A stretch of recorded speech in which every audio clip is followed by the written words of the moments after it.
In diesem Video reisen wir von Las Vegas zurück nach Hannover. Und dieser Rückflug hat wirklich alles dabei. Wir treffen am Flughafen auf eine echte Karen, erleben einen Startabbruch direkt auf der Runway, laufen durch den Flughafen aus Kevin allein zu Hause und steigen später in einen fast fabrikneuen Dreamliner, der gerade mal wenige Wochen alt ist. Also, auf geht's! Startpunkt unserer Reise ist Las Vegas. Wir waren eine Woche in den USA, die meiste Zeit in LA, sind dann mit Flixbus in die Wüste gefahren und haben die letzten beiden Tage in Sin City verbracht. Las Vegas ist schon ein sehr spezieller Ort. Einer dieser Orte, die man im Leben wahrscheinlich einmal gesehen haben sollte. Und dann reicht's aber auch ehrlich gesagt wieder. Klar, die riesigen Hotels, die Lichter, die Hitze und diese völlig absurde Kugel mitten in der Wüste sind schon echt beeindruckend. Aber gleichzeitig kostet gefühlt jeder Schluck Wasser ein kleines Vermögen und man wird gefühlt im Minutentakt nach Geld gefragt. Das kann schon echt nerven. Falls ich nochmal nach Las Vegas fliegen sollte, dann hoffentlich zur CES. Aber jetzt geht es erstmal zurück nach Deutschland. Es ist der 19. August, die Koffer sind gepackt, wir sitzen im Uber zum Flughafen und schon beim Check-in merken wir, dieser Reisetag wird anders als gedacht. Denn dort lernen wir nicht nur die unangenehme Seite amerikanischer Servicekultur kennen, sondern auch die vielleicht herzlichste Seite der Amerikaner. Auf dem Weg zum Gate geht's nochmal an ein paar Spielautomaten vorbei, ganz klassisch Vegas eben. Dann noch schnell ein kleiner Eiskaffee bei Dunkin' Donuts, klein im amerikanischen Sinne, bedeutet natürlich etwa 1 Liter. Bevor es losgeht, erstmal noch ein Eimer Kaffee. Und wenn man nochmal Geld verlieren will, hat man nochmal sogar am Gate die Möglichkeit. Und da haben wir unsere Schönheit, eine 737 von American Airlines. So, wir sind jetzt in Las Vegas am Airport angekommen. Es war etwas schwierig jetzt hier reinzukommen. Du musst, bevor du einchecken kannst, musst du deinen Koffer natürlich abgeben. Das darfst du alles selber machen an so Self-Service-Terminals. Nur leider funktionieren die nicht so richtig. Jedenfalls bei uns haben sie nicht funktioniert. Ich musste noch meinen Koffer noch bezahlen. 3 verschiedene Karten haben nicht funktioniert, ne? Eine American Express, eine Mastercard, meine deutsche EC-Karte, hat alles nicht funktioniert. Dann war da leider so eine Karen von American Airlines, die hat mich gefragt, was ich jetzt vorhabe, anstatt dass sie uns geholfen hat. Das haben aber 2 mitbekommen, 2 Amerikaner mitbekommen. Die eine haben dann erst gesagt, wir sollen dann einfach versuchen, über die App das zu bezahlen. Das hat auch nicht funktioniert. Über die App hieß es dann, wir sollen am Airport einchecken, was ja auch wieder nicht funktioniert hat. Diese beiden Amerikaner, die haben das dann auch wieder mitbekommen und haben so angeboten, für uns den Koffer zu bezahlen und dass wir ihnen dann das Geld per PayPal schicken oder per irgendwas anderes, haben sie noch gesagt. Ich wusste nicht, welche App das war. Und auch das hat nicht funktioniert. Und dann sind wir an den Schalter gegangen. Und obwohl uns die Karen, die erste American Airlines Karen, gesagt hat, wir können nicht am Schalter bezahlen, ging das problemlos. Die hat die Karte durchgezogen und alles hat funktioniert. Security ging hier auch relativ schnell. Und im Gegensatz zur Stadt ist der Flughafen richtig schön ruhig. Und jetzt geht's gleich auf unseren American Airlines Flug nach Chicago. Denn wir werden jetzt von Las Vegas nach Chicago fliegen, dann über Nacht nach London und dann nach Hannover. Und genau da sieht man Amerika irgendwie perfekt zusammengefasst. Extrem anstrengend auf der einen Seite und gleichzeitig unfassbar hilfsbereit auf der anderen. Jetzt geht's aber auf den ersten von 3 Flügen heute. American Airlines Flug 2258 von Vegas nach Chicago. Eingesetzt wird eine 15 Jahre alte Boeing 737-800. Klingt erstmal nicht spektakulär, aber dieser Flieger hat ein Detail, das ich bei europäischen Maschinen so noch nie gesehen habe. Aber dazu gleich mehr. Die Maschine ist komplett ausgebucht und das ist kein Zufall. Wie wir von unseren Helfern am Check-in erfahren haben, wurden am Vortag sämtliche Flüge von Vegas nach Chicago gestrichen. Schuld war eine massive Gewitterzelle, die Chicago O'Hare für Stunden lahmgelegt hat. Aber das war noch nicht mal das einzige Problem, das American Airlines an dem Tag in Chicago hatte. Wir rollen also zur Startbahn, alles wirkt normal, bis es plötzlich hektisch in der Maschine wird.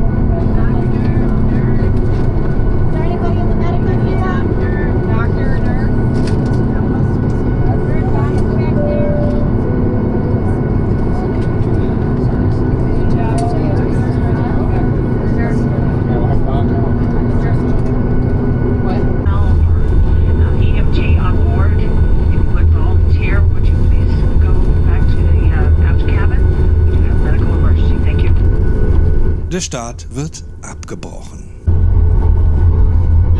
So kurz vor der Startbahn. Wir sind abgedreht. Und wieder zurück ans Gate. Mann, ist so ein Mist, ey.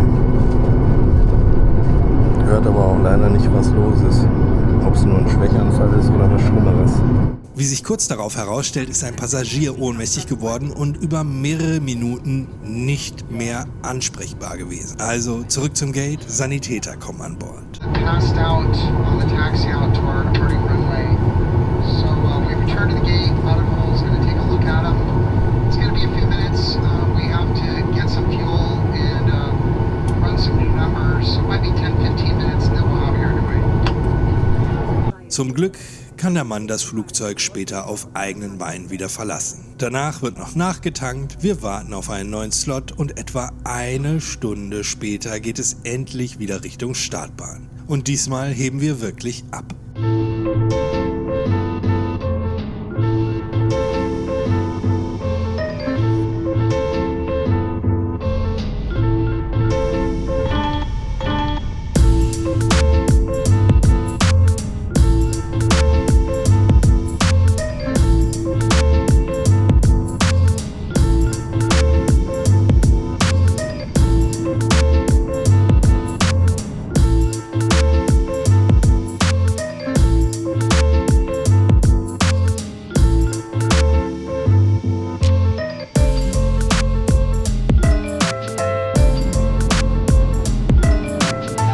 Die Verspätung war für uns natürlich alles andere als ideal. Wir hatten in Chicago nur rund 2 Stunden Umsteigezeit und eigentlich hatten wir vor, uns den Flughafen mal ein bisschen genauer anzusehen, aber erstmal genießen wir jetzt den Flug über Nevada.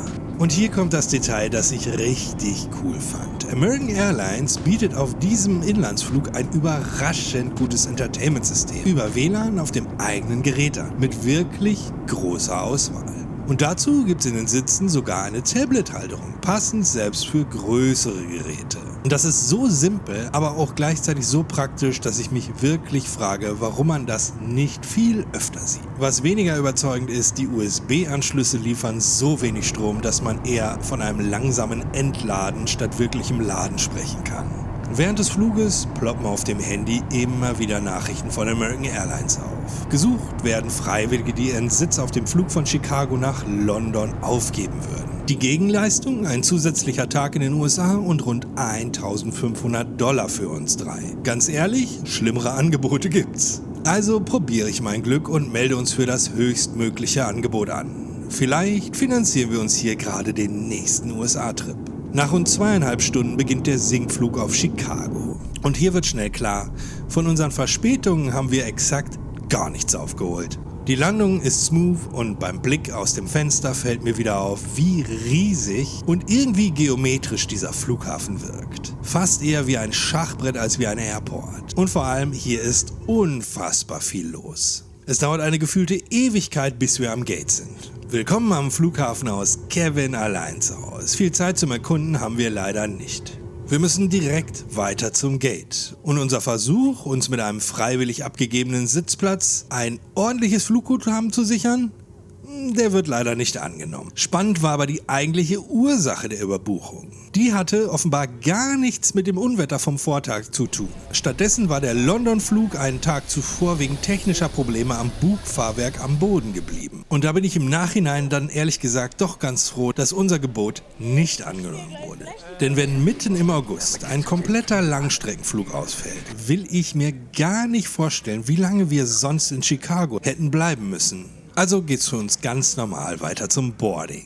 Und schon beim Betreten des Flugzeuges merke ich, das hier ist anders. Ich hatte diesen Flug vorher gar nicht groß recherchiert. Eigentlich war es für mich einfach nur der nächste Abschnitt auf dem Weg nach Hause. Ich wollte dazu auch eigentlich überhaupt kein Video machen, aber schon beim ersten Schritt in diesen Dreamliner war klar, das hier ist kein gewöhnlicher Flug. Der Flieger wirkt komplett neu. Und als ich dann nachschaue, bestätigt sich der Eindruck. Diese Boeing 787 ist gerade einmal 3 Wochen alt. Wir sitzen hier auf dem gerade mal 9. Flug dieses Flugzeugs. Und das merkt man übrigens nicht nur an den Sitzen, dem Geruch und dem Aussehen, sondern auch an der Crew. Die ist ebenfalls noch ganz frisch auf diesem Flieger, wirkt teilweise selber ein bisschen aufgeregt und sucht hier und da noch nach Routinen. Und dieser Dreamliner wird auf diesem Flug auch noch auf sehr eigene Art offiziell eingeweiht, aber dazu gleich mehr. Was sofort positiv auffällt, ist der Bildschirm. Nicht nur groß, sondern wirklich groß. Dazu gestochen scharf, modern und mit dem umfangreichen Entertainment-Angebot, das man von American Airlines kennt. Und das Beste, man kann die eigenen Kopfhörer per Bluetooth verbinden. Endlich kein Kampf mehr mit diesen billigen Airline-Kopfhörern, die nach 10 Minuten drücken und nach 15 kaputt gehen. Mit ein paar Minuten Verspätung rollen wir in die Nacht hinaus zur Startbahn. Und gleich nach dem Abheben passiert dann die ganz besondere Taufe dieses fast neuen Flugzeugs. Kurz nach dem Start verändert sich plötzlich der Geruch in der Kabine. Der typische Duft eines nagelneuen Flugzeugs wird langsam von etwas anderem verdrängt. Etwas Süßlichem. Etwas, das man auf dem Weg in 10.000 Metern Höhe nicht unbedingt riechen möchte. Dann eilen ein paar Flugbegleiterinnen ziemlich hektisch durch die Gänge und da wird klar, was passiert ist. Dieser fast neue Dreamliner hat gerade eben einen weiteren Meilenstein seiner Karriere erreicht. Er wurde zum ersten Mal vollgekotzt. So witzig das im Nachhinein klingt, in dem Moment tat mir aber der kleine Passagier natürlich absolut leid. Immerhin, die Lüftung arbeitet stark genug und nach kurzer Zeit ist die Luft wieder vollkommen in Ordnung und der kleine Mann umgezogen und sitzt jetzt in seinem Pyjama im Flugzeug. Etwa eine Stunde später ist wieder Ruhe eingekehrt und der Service beginnt. Es gibt Abendessen, bei mir Hähnchen mit Gemüse und ich muss sagen, für Flugzeugessen ist das wirklich absolut okay. Sprechen wir kurz über den Preis dieser Reise. Der Flug war Teil eines Gabelflugs. Hin ging es von Brüssel nach Los Angeles, zurück von Vegas nach Hannover. Bezahlt habe ich rund 440 € pro Person plus jeweils 70 € pro Strecke für einen Koffer. Und dafür, dass wir hier mitten in der Hauptreisezeit mit einem großen Carrier unterwegs sind, ist das schon ein ziemlich starker Preis, wie ich finde. Klar, dafür bekommt man keinen bequemen Direktflug, sondern mehrere Stopps. Aber ehrlicherweise finde ich das inzwischen gar nicht mehr so schlimm. Gerade wenn ich an sehr lange Direktflüge denke, finde ich es manchmal sogar besser, zwischendurch mal auszusteigen und sich die Beine zu vertreten. Schreibt mir mal gerne in die Kommentare, seid ihr Team Direktflug oder findet ihr 2 oder 3 Stops auch angenehmer? Der Flug selbst ist jedenfalls überraschend entspannt. Der Dreamliner ist angenehm leise, die Sitze sind bequem und auch die Beinfreiheit geht für Economy absolut in Ordnung. Geschlafen habe ich trotzdem nicht. Das kann ich in Flugzeugen einfach nicht. Aber dank Entertainment kommt hier wirklich keine Langeweile auf. Und ehe man sich versieht, beginnt schon wieder der Sinkflug. Nächster Halt, London.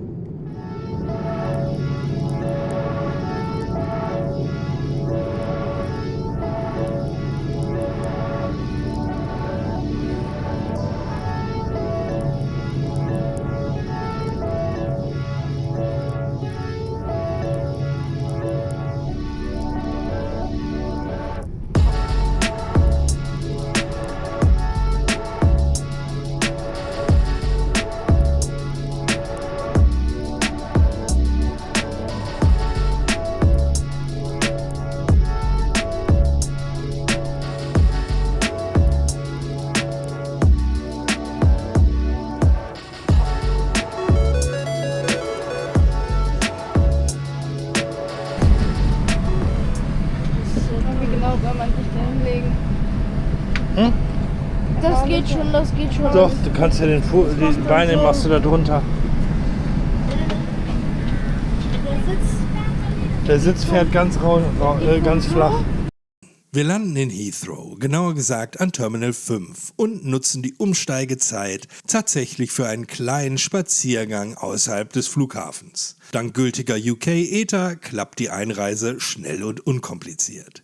Für einen Besuch bei Sir Horsey reicht die Zeit leider diesmal nicht ganz. Aber falls ihr mal ein bisschen mehr Zeit habt in Heathrow und mal Plane spotten wollt, ein kleiner Tipp. Fahrt mit der Piccadilly Line bis Hatton Cross, lauft ein kleines Stück der Straße entlang, sagt Sir Horsey und seinen Kollegen Hallo und dann seid ihr schon ziemlich schnell an einem der bekanntesten Plane-Spotting-Spots überhaupt in Europa. Für uns geht's nach kurzer Zeit wieder zurück in den Flughafen, diesmal Terminal 3 Richtung Niedersachsen. Und wie so oft in Heathrow ist es auch hier voll. Sehr voll. Fast schon zu voll. Die Sicherheitskontrolle geht trotzdem sehr schnell. Das ist keine Überraschung, denn die Briten sind einfach absolute Vollprofis, wenn es um Warteschlangenmanagement geht. Und nach dem Dreamliner geht es jetzt wieder deutlich europäischer weiter. Ja, letzte Reise mit einem kleinen von British. British Airways Airbus A320 Neo, Baujahr 2021. Langsam merkt man uns allen den langen Reisetag an. Kaum sind wir in der Luft, schlafen wir tatsächlich fast direkt alle drei ein. Erst kurz vor der Landung werden wir wieder wach. Und genau das ist eigentlich der perfekte Moment für ein kleines Fazit. American Airlines hat mich auf dieser Reise wirklich positiv überrascht. Gute Flugzeuge, starke Crew, überraschend gutes Entertainment und insgesamt einfach ein sehr angenehmes Erlebnis. Und ja, ich weiß natürlich, dass die USA im Moment nicht bei jedem ganz oben auf der Wunschliste stehen, aber ein Land sollte man nie nach den lautesten oder unangenehmsten Menschen beurteilen. Egal, ob sie am Flughafen arbeiten oder in einem weißen Haus. Denn viel häufiger trifft man dort freundliche, offene und interessierte Menschen, die einem den Aufenthalt wirklich angenehm machen. Ist diese amerikanische Freundlichkeit immer zu 100% echt und ehrlich? Wahrscheinlich nicht. Aber sie gehört eben zur Mentalität dort drüben dazu. Entweder liebt man es oder man hasst es. Los Angeles und American Airlines werden uns auf jeden Fall ziemlich sicher wiedersehen. Und während ich hier noch rede, sind wir auch schon wieder angekommen. Willkommen in Hannover, für mich einer der entspanntesten Flughäfen in Deutschland. Schön, dass ihr wieder mit dabei wart. Wenn ihr noch einen American Airlines Flug sehen wollt, bei dem ich meine Kinder komplett reingelegt habe. Ist das ein Fehler? Nein, das ist kein Fehler. Nein. Nein.